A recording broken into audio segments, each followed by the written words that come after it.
A couple days ago, I saw this Reddit post which asked which team should sell high on which player to avoid situations like Trey, Ja, and AD. And it got me thinking, especially with the trade deadline coming up, should NBA teams be selling high on their players before their value even tanks? And obviously, this Reddit post is probably inspired by the trade deadline coming up and us just seeing Trae Young be traded for CJ McCollum and Corey Kispert, and all these players being traded for way less value than we think they should be getting, or at least NBA GMs think that they should be getting. It's probably a real question. Should NBA teams start selling high on certain players that we'll talk about before they start playing badly? As a Warriors fan, this is a really pertinent question because of what's happening with Jonathan Kuminga and him basically having 0 to none trade value on the market, all because we waited so long to trade him. I mean, I remember reports where we were considering trading him for OG Anunoby, and now he wouldn't even get anywhere close to that on the market because he's literally getting TNPs on the bench. Honestly, Kuminga might be the best example for the type of player that you might want to sell high on,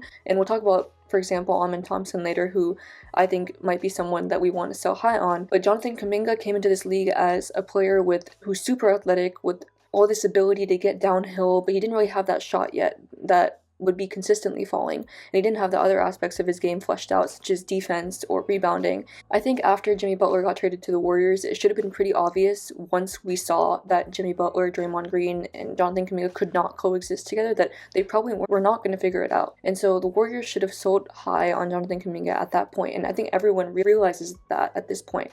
But I think everyone should take it as a learning lesson to see that if something isn't working out, then maybe now rather than later is the best time to trade them, because that's when you're going to get the most assets back and avoid these types of situations now where Warriors might not even be able to trade Jonathan Kuminga. But one thing I do want to note before we get into some of the players that might be falling under this should we sell them now moment is that a lot of NBA teams are going to be really hesitant to trade their young and up-and-coming star because they never know what ceiling they might have. For example, the Clippers traded away Shai Gilgeous-Alexander, but I bet they never thought that he would become this MVP, best player in the world candidate. So sometimes you just don't know what a player is going to become, and you have to hold on to them and see whether they become that. I understand that, but this is just a hypothetical world where we are more pessimistic and we think that they might not become this all-NBA player because most players don't ever become that. And looking back, this honestly might have been the reason why Nico Harrison traded Luka Doncic. Now, not to support him or even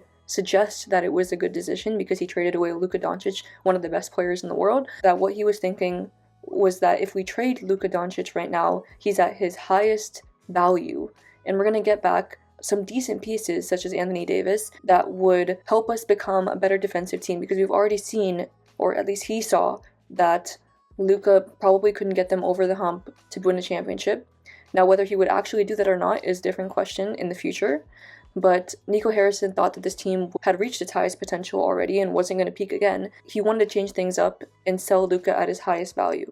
Okay, now which players might be good candidates to sell high on in the NBA today? Now, the first name that comes to mind, and is probably an obvious answer, is Paolo Banchero. I think most people agree that watching the Magic, Franz and Paolo are a little bit redundant in that the Magic need to pick between one of them before their next contract comes up. Watching the Magic, we've seen the decision making from Paolo be a little bit iffy at times, taking fadeaway jumpers instead of using his big body to get to the rim and actually score. Trading Banchero before he's going to be worth so much money, especially when we've seen Franz have a little bit more decision making fleshed out and have a little bit more of that shooting touch, it might serve Orlando well to trade Banchero when he still has so much potential left in his game. And also, while we see these holes in the Magic offense when we see both of them play together and how it's not the perfect fit, we still know that Paolo Banchero is an amazing player and he's not at all a toxic asset. So of course we could get a lot of value for him before he starts tanking his value, or if he ever tanks his value, because that's not a guarantee. But you never know with the NBA. Now, ultimately, Orlando might choose to keep Paolo Banchero over Franz Wagner, but I think that Paolo's value would be even higher than Franz. And we've already seen that Franz can play up to that level that Paolo can play at on the Magic because of his seamless fit there. If I were the Magic, I would probably trade Paolo over Franz. Who knows what value Paolo has on the market and how much he could return for you. It could actually be a lot. Or maybe he gets you Giannis. Who knows?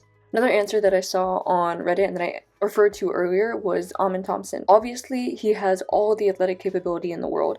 He's probably going to get a max deal, and that's exactly why selling high might not be a bad idea, because we don't know what he's going to become. Just like Jonathan Kuminga with the Warriors, he might not become or even reach the ceiling that he has on the Rockets. And the Rockets are already a really, really good team.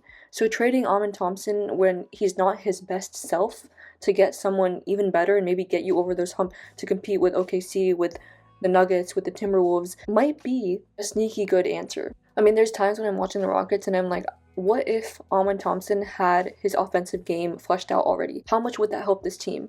And there's players that you can trade for that are better than Amen Thompson, but you would get him because of Amen Thompson's potential. And it would really, really help the Rockets right now. But obviously the Rockets haven't thought about trading Amen Thompson because he's their guy. He's the guy that everyone has been saying has so much potential. But honestly, that mindset shift of selling a player before they tank in value could really, really help, especially in this day and age when we're seeing so many players be sold for so little value. I mean, gone are the days when Paul George was traded from OKC for Shea and like 5 first-round picks.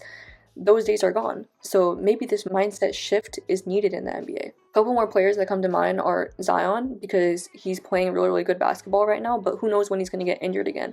Same thing could have been done with AD. I know he was sold high already in his career. There's also Jaren Jackson Jr., the Cavs players such as Evan Mobley, Darius Garland, Austin Reeves as well, because who ever would have predicted that he would become the player that he is today, but is he really a long-term piece for the Lakers? But there are also situations in which this wouldn't work. For example, I saw people on Reddit talking about Jalen Johnson. That was a huge answer. But that's something that I do disagree with, because Jalen Johnson is in his first year of playing really, really well at an all-star level on the Atlanta Hawks. And he's so young, and they're trying to build around him by trading away Trae Young. I know that there are downfalls to his game, but to trade him even before they've even given him a chance on the team, even though the ceiling might not be the finals, I think would be wrong.